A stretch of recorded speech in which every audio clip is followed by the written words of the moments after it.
year I give a State of the Union kind of address on what we've learned in the past year from the data and from the work that we do on this initiative all year long. So I'm very excited to show you some of the information and share it with you today.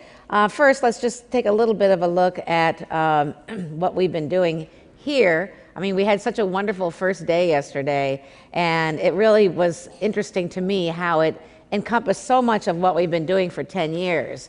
Because when I think of the themes that we've been engaged in here at the Multicultural Women's National Conference, you know, we started with identity. The face of American business is changing. That was our first year's focus, theme, identity. Who are we? Who are we when we're in our own groups? Who are we when we're mixed together in different groups? Who are we when we're in our families, in our businesses? And it was such an interesting discovery to really start to define ourselves by race, in public, in an open forum, and in groups. And then the next year we talked about bridging the divide, and then we moved on to trust, which I'll talk about in a little bit.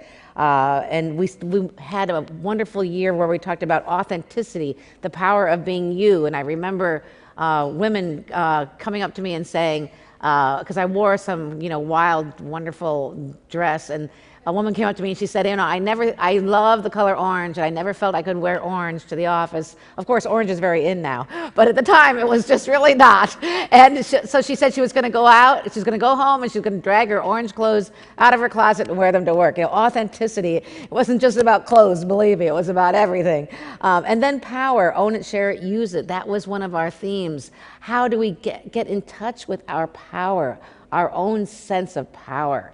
And how do we get others to share power with us when we have that sense of power?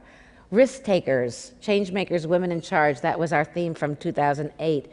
Risk was such an important topic. How do we allow ourselves, with the weight of our racial group on our shoulders as we're in the top leadership position, how do we allow ourselves to take risks? We become more afraid of failing as we feel we represent, as we feel we're unique, as we feel we're the one, the only, the first. It feels like we have to succeed, but we all know we can't succeed unless we have some failure. Resilience. This was our theme from 2009. What a year for us to be thinking about resilience. We talked about being resilient leaders, facing fear, embracing innovation, similar to what Maritza was talking about. You know, losing all that business in a financial situation, which happens again, it's cyclical, happens frequently. Unfortunately, it happened to Working Mother in 2001. We bought the company, and 3 weeks later, 9/11 happened, and we lost 1/3 of all of our existing business. And the company was 3 weeks old. The next year we talked about ambition, where passion ties together with purpose. And how can we be ambitious? How can we get in touch with our feelings of ambitiousness? Who are we when we're ambitious? Do we like ourselves when we're ambitious? Do we like each other when we're ambitious? Which racial group is most ambitious? Do we accept other people of other races when they're ambitious? Why do men not accept us when we are ambitious women? Why is there a difference between an ambitious woman and an ambitious man of any race? We confronted that very important topic. The next year, last year, was engage, influence, lead, really focusing on engaging each other and in our own efforts to become leaders. And then this year, a decade of difference, a future together. Let me just show you a few pictures from the conferences over the years. We've had so much fun up here. That's a great shot. We had so much fun, and we've had so much great work. There's our co-chair yesterday, Rohini. And then we had some interesting conversations that were parts of all this. This is on stage, but behind the scenes, let's look at the next slide. Behind the scenes, here's a great one for you. Culture. There was an interesting lesson. These are all lessons learned. There's thousands of lessons in my head because I just kept listening to women, and we all listened to each other. So one lesson was that Asian women said on this stage, they said, you know, we feel so jealous of the African American women. One African American woman walks into a room and all the other African American women in that room immediately support her whether they know her or not. They're so bold and they're so brave and they support each other. And the African American women got up and said, what? Are you talking about us? Yeah, we recognize when an African American woman walks in the room, and we don't necessarily support her. You know, I mean, and it was so interesting because the Asian women were truthfully, desperately jealous of that bonding that the African American women portrayed, which is so great in this photo. Our friends in the Latina community, they shared with us a lot of stories and they really made a lot of things clear for us. You know, and you think back 10 years how much the Latina culture was not as well known. Now, the Latina culture is rising so fast in the population, in the sensibility, in the understanding, in the marketing. But, you know, what they were talking about at first was how they had to fight through family traditions to be able to go to college, which white women thought, wow, that's really weird because my parents would kill me if I didn't go to college, you know?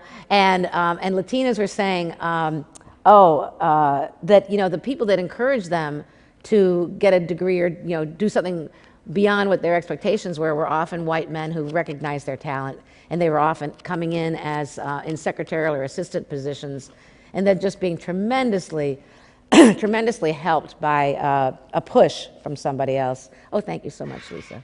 Thanks. Native American women, they were few in numbers. And I mean, I know, I've told you this before, we've worked so hard to try to get Native American women here, but they're very low representation of Native American women in corporate America, very, very low. And so we usually have 2 or 3, and that's about it.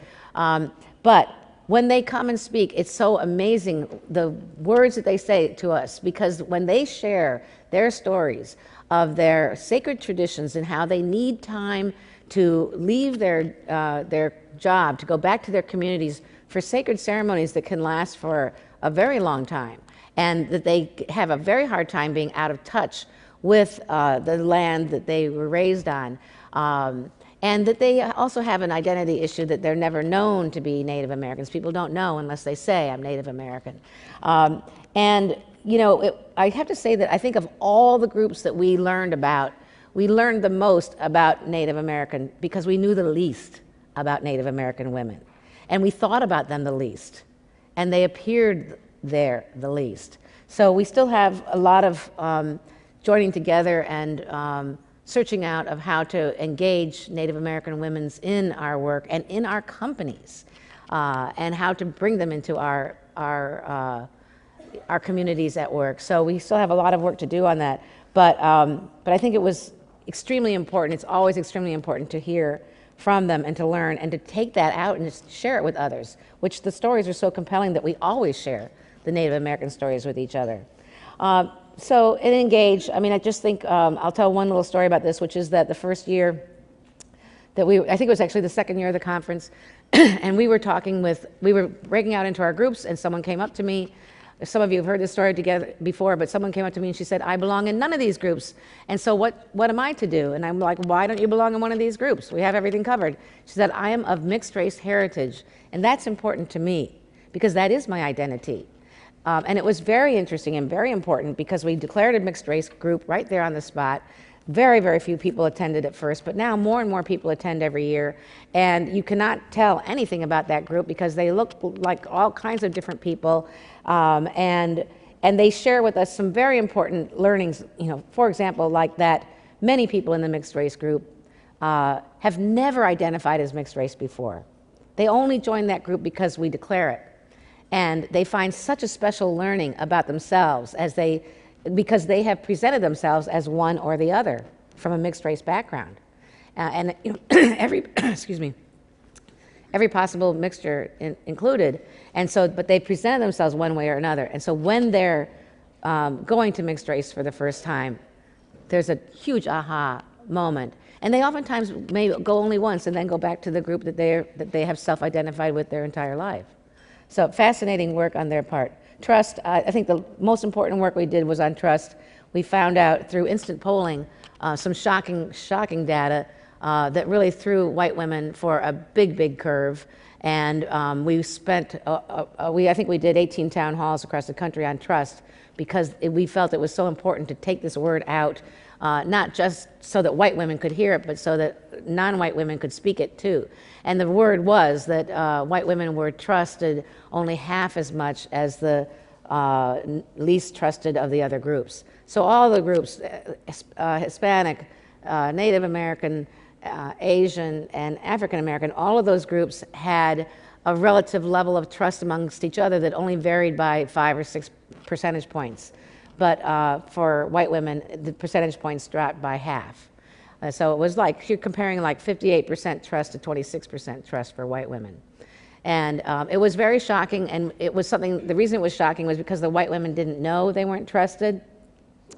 And the non-white women knew, but hey, it had never come up. I don't know why. No one had ever asked, hey, do you trust us? Do you trust me? How do you feel about my race? You know, how do you feel about white women? We had just never said that to each other. You know? And then when they said, you know, they didn't trust us, we almost didn't trust that they didn't trust us. We're like, nah, that cannot be true. You must trust us a little. You know? And we felt good, though. We felt a little comforted because men came in around 18% trust. So we're like, see, we're better than them. But the issue of trust that was the real important nugget of learning was that white women were so busy competing with men that we didn't notice that there were issues that our women of color sisters were feeling that were the same feelings that we were feeling about the men. Why aren't the men helping us? Why are the men hogging all the power? Why do the men have all the good jobs? Why do the men not ever notice anything I'm doing? Why do they take what I say and repeat it? And get the credit. Why? You know, how can we get ahead of the men? How can we get up to where the men are? You know, and the white women were so busy fighting that battle and thinking that the male hierarchy of power, which is very, very, very strong still today, very, very entrenched still today. We felt that the male hierarchy of power was our problem. We were the icebreaker. We were doing this for everybody. We thought we were doing it for everybody, every woman, but we weren't. We were really taking the power that we could get, and we weren't looking around and saying, wow, I'd love to make sure that that African-American woman who is doing all my work when I'm rushing out of the door is promoted as well. You know, whatever. We weren't thinking that way. And it was shocking to us because, and I got to share this one last thing. It was shocking to us because, and I heard this everywhere I went the first couple of years, because white women are nice. And you know, that's our identity. We're nice, we're good, we're helping, we're part of the solution. To say that we were part of the problem was almost unbearable to us. And many, many tears shed. Tears shed by every racial group, by every, you know, tears shed out of anger and frustration, out of revelation and excitement. And so it's been that way, and you know, that's why I'm glad we have that future together as our part of our theme for this year.